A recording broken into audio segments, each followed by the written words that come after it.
I grew up not knowing anybody else with a disability, and then when I found other people with disabilities, it's like, oh, I'm home. You know, this is what I should be doing and what I want to do, and began to realize that we have rights too, and we all want to live in the community. So this was not in Mississippi. This is a wheelchair found in the 9th Ward in the home of in the 9th Ward, and the owner was found floating beside the chair, dead. This lady was an individual with a disability, living independently at home, in her own home and community. She did everything right. She had her plan in place for emergencies. She had a backup plan in place. The system failed her. All of her backup plans for transportation to get out failed. Nobody ever showed up to get her out. My plans are I'm here for advice. I have a disability. I've worked in the disability field since I was 18 years old, so I've been at this for a long, long time. My late husband, he passed away several years ago, but my husband had a spinal cord injury and was paralyzed from the chest down. So I understand spinal cord injury, and because I've worked with people with disabilities of all kinds, everything you can imagine, from physical disabilities to cognitive and intellectual disabilities, I know a lot. You know, I've just learned a lot over the years, and so I'm available to y'all for advice. That's personal too. You know, I've actually already had a couple of staff call me and just, you know, maybe their mom or their grandmom or somebody was having some issues and they just wanted me to, you know, just wanted to bounce something off of me. I'm available for that too. What people I think don't realize, we are everywhere. We may take over the world one day. People with disabilities, there's 54 million of us in the country. 6.5 million need the assistance of others. 2.1 million are blind, 1 million are deaf, 1.5 million are wheelchair users. We have about 500,000 people in Mississippi with disabilities. We're everywhere. We're no longer housed as much in facilities and nursing homes, congregate care facilities, group homes, nor are we stuck in a back room or on the back porch of our homes. We're loud and proud, and we're out in the community. So you're going to see more of us. Let me point one thing out. Having a disability, we are the only minority that you can join anybody at any time. I mean, in a matter of a second, you know? Disability does not discriminate in terms of race, sex, age, economic status. I have met the wealthiest people in this state, and I have met the poorest people in this state. I have gone to homes in rural areas that had no running water, and I have been to, you know, mansions in the sky. So it doesn't matter, black, white, it makes no difference. People with disabilities understand and know what their needs are, what services they can benefit from, and we're going to ask them what they need. We're not going to tell them what they can have, okay? So how do you treat a person with a disability? Like everybody else. I mean, you know, I've often had people ask me the question, how do I react to somebody with a disability? Well, don't react to me. If you react to me, I'm going to think I scared you, which I admit sometimes I do, and I don't mean to, but, you know, it just comes with it. Talk to us like you would anybody else. We are a person first.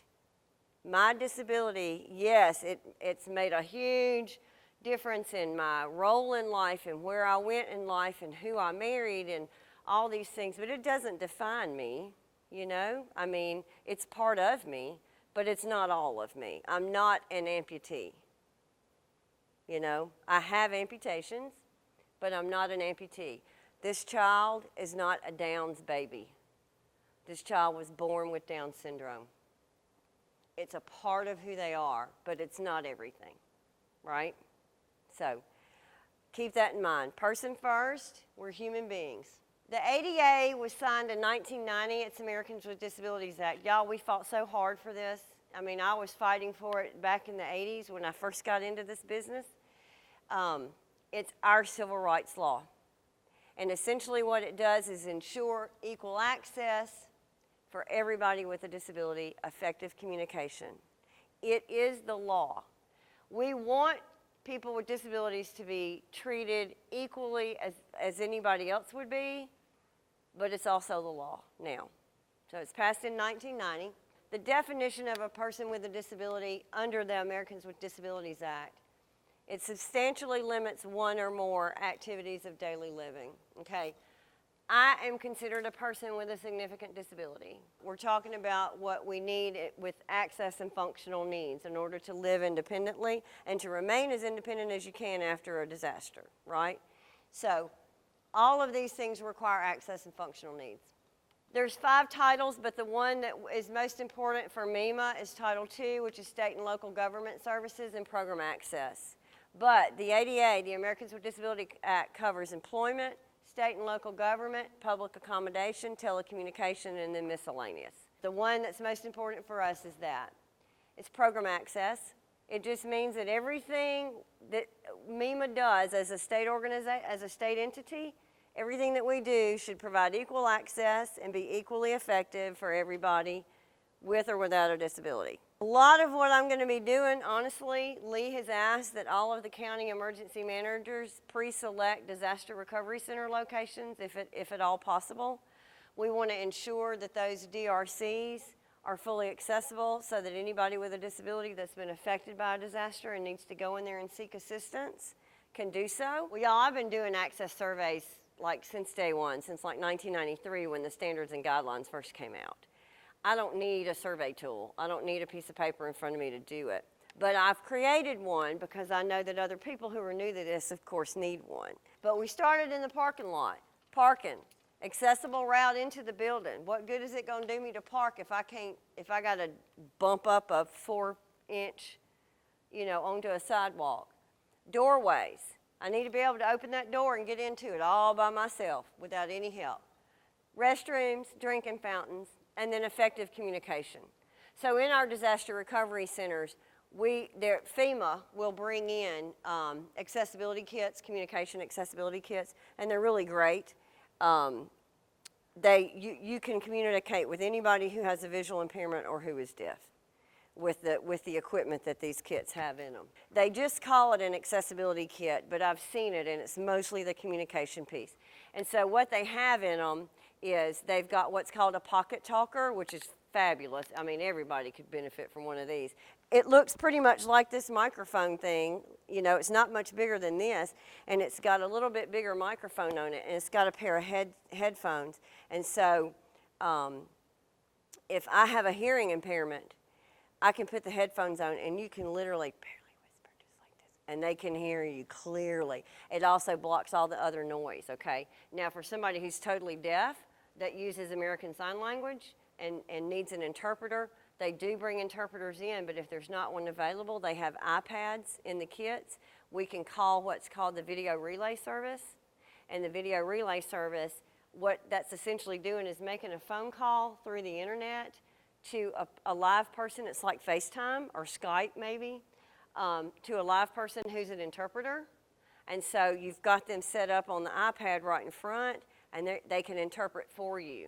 So if you've got somebody who's totally deaf and there's no one there to interpret, you can call the video relay service on the iPad, and they can interpret for you. So one of the things I want to do is put together our own accessibility kit. I want some portable upright accessible parking signs, because sometimes to make something accessible, it's just a matter of getting that parking more, better. I want some of those. I want door handles, So if we're going in to open a DRC or open just an SBA office, or the 361s, for instance, we could replace the doorknobs with handles quickly. Just some basic things that we can use. Portable ramps, for instance. If we've got a small threshold at the entrance of a building that we need to use, we could put up a threshold ramp and make it accessible, And so I want to put together that kit to have here on hand with MEMA, and I'm planning to. I've already made my list of things I want, but I keep adding to it. If a person who is deaf or hard of hearing comes into anything that's operated by MEMA, DRC, a 361 shelter, whatever, people need to be able to communicate. When there's a disaster coming, when information is going out, they need to be able to hear it and see it. You'll notice that every time they do a press conference here, there's an interpreter at that press conference, and there will be from now on. We're going to try to figure out the best way to get interpreters locally, so if there's a press conference going on in a local area, we have an interpreter there to interpret. FEMA has a checklist. I've created our own for Mississippi. This is an example of a good ramp. This looks a little better than the one at the Katrina Cottage, doesn't it? The other good thing about this is that you've got handrails on both sides. You've got a smooth transition. It's concrete. It's sturdy, you know, and you've got the handrails on both sides. When you have the handrails on both sides, that means anybody can use it. This is a good example of great parking. See the yellow striped off areas? Those are really important. Nobody gets to park there. Nobody. Not me, not the police department, nobody. We've talked about what I'm going to be looking for: adequate parking, zero-step entrance. What I've done is I've created a little one-pager that we're sending out to the county emergency managers, and basically saying these are absolute musts when you're pre-selecting your locations. These are things you must have in accessibility-wise. If it's not there, you might as well move on.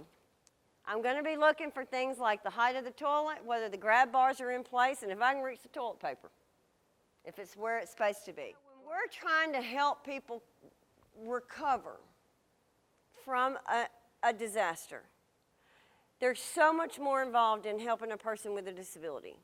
We can't just get them any equipment. You know, we need to know what kind. The difference between what I call a drugstore wheelchair and a 10-pound lightweight quickie is a lot. So it's the difference between dependence and independence. And independence means everything in the world to us, okay? We don't take it for granted. A lot of y'all might, but we don't. You know, there's plenty of other state and local resources, and I'm going to be turning to these agencies. You know, I've been around a long time, and I know a lot of people. So if I know that Medicaid might buy this child her new wheelchair, I'm going to call my buddies over at Medicaid and find out who our case manager is and see what I can do. Human services, rehab services, mental health, and the Division of Medicaid. All of those are other good resources that we're going to turn to. Not-for-profits. There's a lot of not-for-profits in the state that can help too.